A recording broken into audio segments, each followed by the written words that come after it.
Hello Abhiram గారు. Hello అండి. So ఎలా ఉన్నారు? All good, all good. బేసిక్‌గా మీరు సుప్రీం కోర్ట్‌లో ప్రాక్టీస్ చేస్తున్నారు కాబట్టి, ఫస్ట్ ఆఫ్ ఆల్ మనం లాయర్ అవ్వాలంటే ఎలా అని చెప్పేసి చాలామంది స్టూడెంట్స్‌కి డౌట్ ఉంటుంది. రైట్. బేసిక్‌గా లాయర్ అవ్వాలంటే ఏం చేయాలండి? లాయర్ అవ్వాలంటే బేసిక్‌గా మనకి 2 ఆప్షన్స్ ఉంటాయండి. ఓకే. ఫస్ట్ 12 తర్వాత ఫస్ట్ ఆప్షన్ ఏమో మనకి ఇంటిగ్రేటెడ్ కోర్స్ చేయడం. Either BA, LLB, BCom, LLB anything 5 years course. Okay. లేదా సెకండ్ ఆప్షన్ 3 ఇయర్స్ ఎల్ఎల్బీ చేయడం ఆఫ్టర్ Okay. Your degree. దాని తర్వాత ఎల్ఎల్బీ చేసినాక మన లైసెన్సెస్, సర్టిఫికేట్స్ అన్ని తీసుకొని ఏఐబీ ఎగ్జామ్ రాసి ఎన్రోల్ అవ్వడం. ఓకే. బట్ దానికంటే ముందు మనం లా సెట్, క్లాట్ అని చెప్పి రాయాలని చెప్పేసి Correct. ఉంటుంది. కరెక్ట్. సో అది రాస్తేనే మనకు అక్కడ సీట్ వస్తుంది కదండి. Right. సో దాన్ని ఎలా క్రాక్ చేయాలి? దానికి ఎలా ప్రిపేర్ అవ్వాలండి? లా సెట్ క్రాక్ చేయడం ప్రతి బేసిక్. అంటే నార్మల్ పెద్ద కాలేజెస్లో రావాలి అనుకుంటే యాక్ట్స్ కొంచెం విగరస్గా చదవాల్సి వస్తుంది. If you want to do law in any college basically you can okay. అంటే లాలో కూడా ఇంత పెద్ద కాలేజ్‌లో చదివితే ఇలా ఉంటది, చిన్న కాలేజ్‌లో చదివితే అలా ఉంటది. అలా ఉండదు కదండి? 100% ఉంటుంది. ఉంటుందా? ఉంటుంది. ఓకే. సో లాలో ఎలా అంటే మంచి కాలేజ్లో రావాలి అని అంటే మంచి కాలేజ్ చదివితే Hmm. మంచి సీనియర్ దగ్గర మనకి అవకాశం వస్తుంది. ఓకే. మంచి సీనియర్ దగ్గర అవకాశం వస్తే మంచి ఫ్యూచర్ ఉండే ఛాన్స్ అంటే ఉంటుంది. సీనియర్స్ ఎలా కాలేజ్‌ని బట్టి చూస్ చేసుకుంటారా? సీనియర్స్ Junior- యూజువలీ అంతే. Most of Hmm. The seniors Hmm. Usual అడ్వకేసీలో రిఫరెన్సెస్ వర్క్ అవుతాయి. వాళ్ళది వీళ్ళ రిఫరెన్స్ తీసుకొని వెళ్తే తీసుకుంటారు నార్మల్గా. Hmm. కాకపోతే సీనియర్స్ కాలేజ్ చూసి కూడా మంచి బీ స్కూల్లో వచ్చే ఛాన్స్ ఉంటుంది. ఓకే. సో వన్స్ లా కంప్లీట్ అయిన తర్వాత ఎలా ఉంటదండి కెరియర్? లా అయిపోయిన తర్వాత ఐ వుడ్ సే జూనియర్స్ లాయర్స్కి కొంచెం టఫే. ఎందుకంటే పే అన్నది చాలా తక్కువ ఉంటుంది ఇనిషియల్ డేస్లో. And normally advocates have normalised paying less to juniors. Okay. ఎందుకు అట్లా ఆ ట్రెండ్ అట్లా కంటిన్యూ అవుతూ వస్తుంది. ఎంత పే చేస్తారండి? 10,000 నుంచి కూడా అవి 10,000 per month? 10,000 ఆ Okay. రోజులు కూడా ఉన్నాయి. దాని తర్వాత ఈవెన్చువల్గా పెరగడం కూడా ఉంటుంది. So I feel it has to change. ఒకవేళ కార్పొరేట్లో అయితే జాబ్ రాగానే కొంచెం మంచి ప్యాకేజ్ ఉంటుంది, పీపుల్ కెన్ సర్వైవ్. కానీ లాలో కొంచెం తక్కువ సాలరీ కూడా. కార్పొరేట్ లాయర్ అవ్వాలంటే ఎలా అండి? కార్పొరేట్ లాయర్ అవ్వాలంటే చాలా కార్పొరేట్ ఆఫీసెస్ ఉన్నాయి మనకి. అక్కడికి వెళ్ళి ఇంటర్వ్యూస్ ఇచ్చి ఓకే. అక్కడ వాళ్ళకి ఏమైనా ఎగ్జామ్స్ అలా ఉంటాయండి? ఎగ్జామ్స్ లాంటివి ఏముండవు. నార్మల్ లాయర్ ఇంటర్వ్యూ చేసి క్రాక్. లా చూస్ చేసుకునేటప్పుడే కార్పొరేట్ లా ఇలా చూస్ ఏమైనా ఉంటుందా, లేకపోతే అంత జనరల్ లానే ఉంటుందా అండి? అవసరం లేదు. దాని తర్వాత we can always give time to think.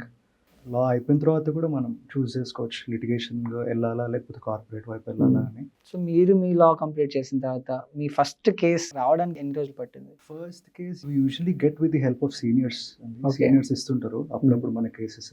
ఎంత టైం పట్టింది అంటే వెరీ సబ్జెక్ట్, అందరికి ఒకటే టైం పట్టింది అని చెప్పలేం. కానీ నాకైతే ఒక 3 to 4 months ఇచ్చిండు నాకు Okay. కొంచెం మా senior. First case was very interesting. నేను షిమ్లాకి వెళ్ళడం జరిగింది, క్లయింట్తో ట్రావెల్ కావడం జరిగింది, ఆయనతో మాట్లాడి even if it's single date తీసుకున్నా అంతే. నేను డేట్ తీసుకున్నా ఒకళ్ళ సబ్మిట్ చేసి. ఓకే. అంటే కోర్టుకే కాకుండా సిమ్లాకు ఇలా ట్రావెలింగ్ కూడా చేయాల్సి వస్తుందా యాజ్ అడ్వకేట్ గా?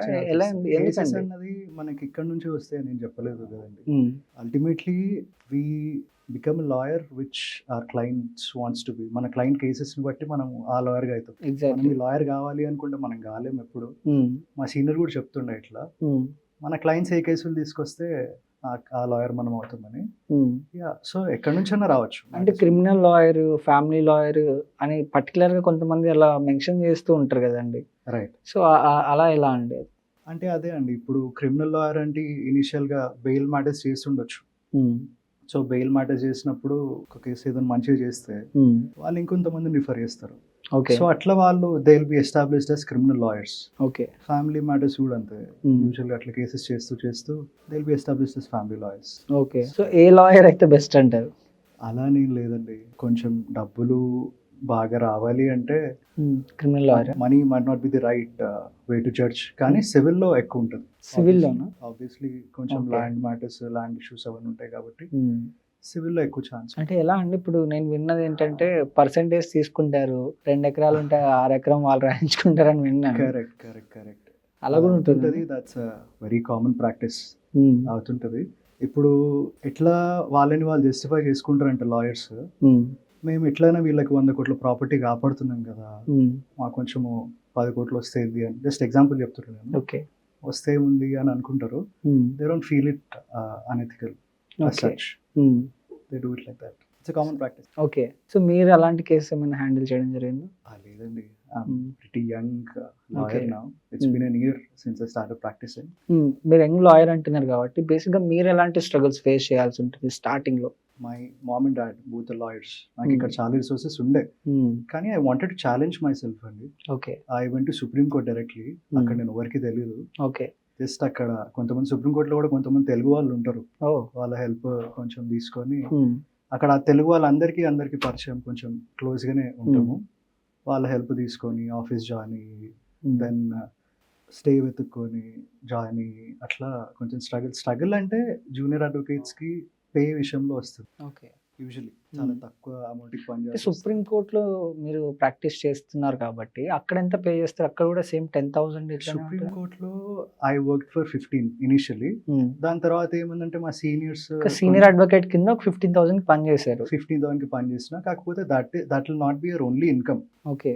సీనియర్ మన కేసెస్ ఇస్తూ ఉంటారు, మనకు కూడా ప్రైవేట్ మ్యాటర్స్ వస్తూ ఉంటాయి అప్పటి నుంచి, హైదరాబాద్ నుంచి అక్కడ నుంచి. సో అట్లా మేనేజ్ చేస్తుండే, వెళ్ళకపోతుండే. లగ్జరియస్ లైఫ్ స్టైల్ అయితే ఉండకపోతుండే, మెట్రోలో ట్రావెల్ చేయడము ఇవన్నీ చేస్తుండే, కానీ బట్ ఐ మేనేజ్డ్. ఓకే. బేసిక్గా లగ్జరీ గురించి మాట్లాడుతున్నాను కాబట్టి ఒక అడ్వకేట్కి ఒక లగ్జరీ లైఫ్ స్టైల్ ఎప్పుడు వస్తుంది? నేను లాయర్స్ని చాలా మందిని చూసా, రేంజ్ రోవర్ కార్లు, రేంజ్ రోవరే కాదు స్పోర్ట్స్ కార్స్, చాలా వేల కోట్ల కార్స్ కూడా నేను చూసానండి అడ్వకేట్స్తో. ఆ రేంజ్కి రావాలంటే ఎన్ని రోజులు పడుతుంది అండి? ఎలా వస్తుంది? అంటే there is no set of time అండి. ఇప్పుడు జూనియర్ అడ్వకేట్స్ బయట మీరే కార్లో వచ్చారండి? నేను నార్మల్ కార్ Okay. మారుతి ఎస్ప్రెసోలో వచ్చిన.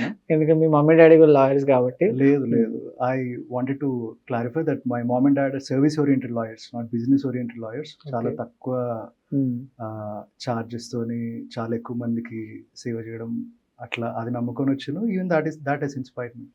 Coming back to your question about luxurious lifestyle, initially junior lawyers చేసే తప్పు ఏంటంటే మనము పెద్ద లాయర్స్కి కంపేర్ చేసుకోవడం. అరే వాళ్ళకి ఆ కారు ఉంది, మాకెందుకు లేదు అని. ఆ కంపారిజన్లో కొంచెం దెబ్బ పడుతుంది, because every journey is different, no. So eventually మనకు వచ్చే కేసెస్ని బట్టి, మనకు ఉండే క్లయింట్స్ని బట్టి. సో ఫస్ట్ కేసు ఎలా వస్తుంది? సీనియర్ ఇస్తే వస్తుంది, దాని తర్వాత ఎలా వస్తుంది అండి? ఈ మధ్య అంటే సోషల్ మీడియా వచ్చింది కాబట్టి సోషల్ మీడియాలో అవేర్నెస్ వీడియోస్ పెడుతున్నారు, వాటిని చూసి అరే నాలెడ్జ్ ఎక్కువ ఉంది అని చెప్పేసి అప్రోచ్ అవుతున్నారు. ఇది వరకు ఎలా వచ్చేది? సోషల్ మీడియాలో చాలా తక్కువ మంది ఇప్పుడు వచ్చినా కూడా. ఇది వరకు ఎలా అంటే రిఫరెన్సెసే అండి. ఓకే. No talk. ఇంకొకటి ఏంటంటే అడ్వకేసీలో సంపాదన 2 రకాలుగా ఉంటుంది. ఒకటేమో మన కేసు మనం సంపాదించుకోవడం, ఇంకొకటేమో ప్రతి యాక్ట్ మనకి తెలవాలని రూల్ ఏం లేదు. కొన్ని తెలియని మ్యాటర్స్ కూడా వస్తాయి అప్పుడప్పుడు మనకి. ఓకే. అలాంటప్పుడు ఏదైనా సీనియర్ని అప్రోచ్ అయ్యి సీనియర్తో చేపించి మనం కొంచెం కట్టు తీసుకోవడము అట్లా కూడా అవుతుంది. ఓకే. సంపాదన అనేది 2 రకాలుగా ఉంటుంది. కొంతమందికి ఇంగ్లీష్ రాని వాళ్ళు ఉంటారు. హైకోర్టు మ్యాటర్స్ వచ్చినప్పుడు ఇంగ్లీష్ ఇస్ మ్యాండేటరీ. ఓకే. హైకోర్టులో కంపల్సరీ ఇంగ్లీషే మాట్లాడతారా, తెలుగు మాట్లాడరా?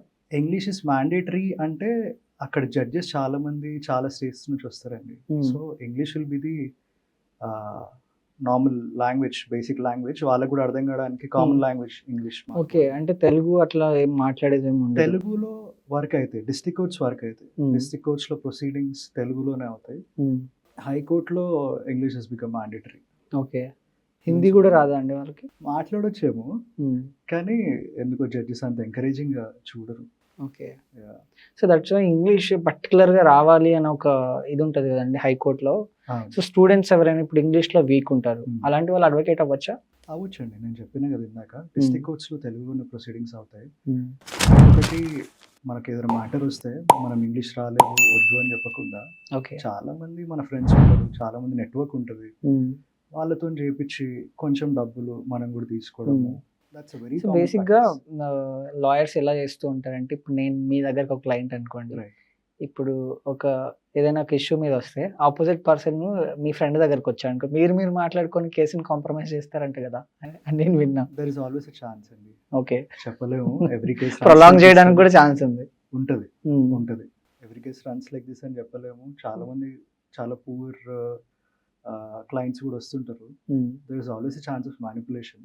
సో అందరూ అట్లా అని చెప్పలేం, కానీ that is there. Okay. So బేసిక్గా లాయర్ అయిన తర్వాత ఇందాక ఫస్ట్ కేసు ఎలా వస్తుంది అని మనం మాట్లాడుకున్నాం. సో ఎన్ని ఇయర్స్ ప్రాక్టీస్ చేస్తే లైఫ్ సెటిల్ అవుతుంది అంటారు? It depends on the person and depends on the individual. కాకపోతే 10 years ప్రాక్టీస్, 10 years మనం ఉండగలిగితే, not even in law, any profession, 10 years మనం ఉండగలిగితే కంటిన్యూస్గా కొంచెం రాణిస్తాము అన్న బిలీఫ్ అయితే ఉంది. ఒక 10 ఇయర్స్ ఉన్నా కూడా చాలా మంది ఈ చెట్టు కింద ప్లీడర్ అయిపోతూ ఉంటారు అని వింటూ ఉంటాం. ఎలాంటి సందర్భాల్లో ఉంటుందండి అలా?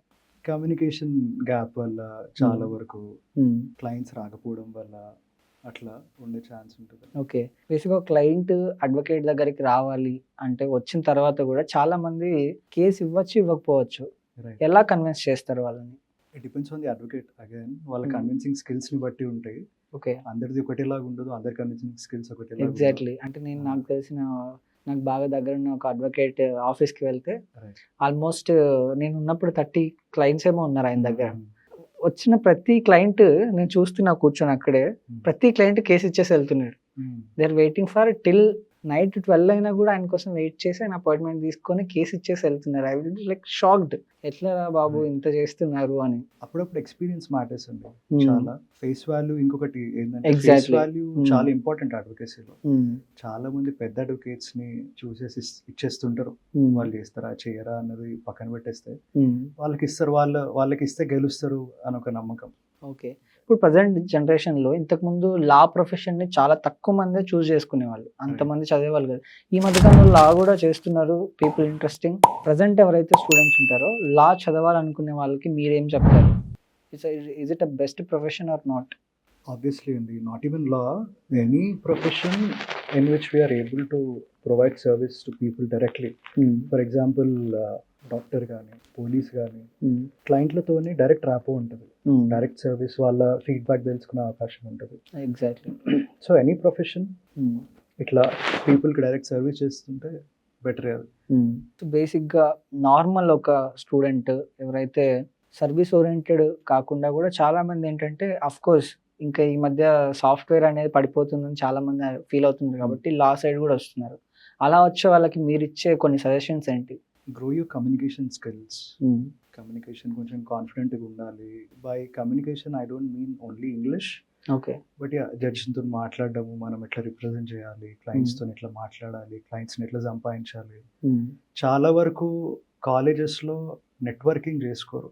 Networking is very important in advocacy. Okay. Eventually వాళ్ళ వల్లనే మనకు వస్తాయి మ్యాటర్స్. సో నెట్వర్క్ చేసుకోవాలి, ఓకే. చదువుకోవాలి, యాక్ట్ చదువుకోవాలి. సో ఇన్ని యాక్ట్స్ ఉంటాయి కదండి, ఎలా గుర్తుపెట్టుకుంటారు అనేది ఒక పెద్ద అన్ని డౌట్. యాక్ట్స్ గుర్తుపెట్టుకునే అవసరం లేదండి. ఇది యూజువల్గా మిస్కన్సెప్షన్ ఇది. ఓకే. అన్ని యాక్ట్స్ చదవాలి, ఇన్ని బుక్స్ ఉంటాయి కదా, ఇన్ని బుక్స్ చదువుతారా మీరు అని. కానీ అవసరం లేదు, మనకు వచ్చే కేసుని బట్టి మనం చదివితే అయిపోతుంది. ఓకే. ఒకవేళ మనకి ఫర్ ఎగ్జాంపుల్ ఏదైనా మ్యాట్రిమోనియల్ ఇష్యూ వచ్చింది, ఆ యాక్ట్ తీసుకొని చదవాలి. సో బట్ లూప్ హోల్స్ పట్టుకోవాలంటే ఎలా అండి? ఇప్పుడు ఒక లూప్ హోల్ని పట్టుకొని కేసు మొత్తం ఇది చేస్తూ ఉంటారు, మనం సినిమాలలో చూస్తుంటాం కదా. సో అది బేస్డ్ ఆన్ బుక్స్ నుంచి వస్తుందా లేకపోతే పర్సనల్ నాలెడ్జ్ అండి? అది పర్సనల్ నాలెడ్జ్ అండి. ద వే అడ్వకేట్ రిప్రజెంట్స్ అన్నది it's totally dependent on his experience. బుక్స్లో నుంచి తక్కువ ఎక్స్పీరియన్స్ ఉంటాయి కానీ మనము అది లైవ్లో పాటించాలంటే కొంచెం కష్టమే. Okay. It depends on, it is very subjective, depends on the advocate. Okay. So ఫైనల్గా ఇప్పుడే ఉన్న స్టూడెంట్స్ లా చదవాలి, లాయర్ అవ్వాలి అనుకునే కొంతమంది ఏం ఉండే వాళ్ళకి మీరు చెప్పే ఒక 3 గోల్డెన్ రూల్స్ ఏంటండి? 3 golden rules. That would be network for sure. ఎంతమందితో మాట్లాడగలుగుతా అంతమందితో మాట్లాడండి, పరిచయాలు పెంచుకోండి. Second would be communication. Okay. By communication I just said English ఒకటే కాదు, ఇంగ్లీష్ రాకపోయినా రానియచ్చు అడ్వకేసీలో. ఇంగ్లీష్ ఒకటే కాదు, ఎట్లా రిప్రజెంటేషన్ ఎట్లా చేయాలి. రిప్రజెంటేషన్ పైన ఎందుకు స్ట్రెస్ చేస్తున్నా అంటే, చాలా మంది అడ్వకేట్స్ వాళ్ళ కేసు పైన చాలా కష్టపడతారు, చాలా టైం పెడతారు. కానీ జడ్జికి మనం ఎట్లా ప్రజెంట్ చేస్తున్నాం అన్నది ఇంపార్టెంట్ ఈవెన్చువల్లీ. ఎగ్జాక్ట్లీ. అక్కడ కొంచెం మిస్కాల్కులేషన్స్ అవుతాయి. అది ఎట్లా పెంచుకోవాలి, ఇట్ కమ్స్ ఫ్రమ్ అబ్జర్వింగ్ అండి. మన సీనియర్స్ని చూసి మనం నేర్చుకోవడమే. ఓకే. అది ఇంకా read the acts, read the constitution. Right Abraham గారు, థ్యాంక్ యూ అండి, thank you so much. Most welcome అండి, thanks for having me. Yeah.